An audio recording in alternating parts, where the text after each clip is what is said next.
contact information revolving around Arizona home ownership, and it's all free. Rosie on the house. How may we help you? Saturday morning, 8 to 11 on 92.3 KTAR. What a moron. What moron drives me off that rate. Newsflash. Just for the fact that there may be a space to get through. You need to know right now. It's That not guy. just COVID-19. It's also the flu, RSV, and rhinovirus sending kids to the hospital right now.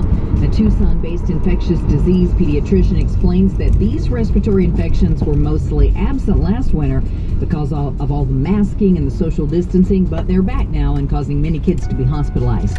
Today, there were 10,679 new coronavirus cases reported in Arizona and 16 new COVID deaths.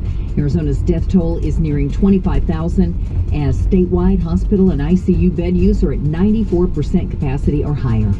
A judge says he's going to fine cyber ninjas $50,000 a day if the firm doesn't immediately turn over public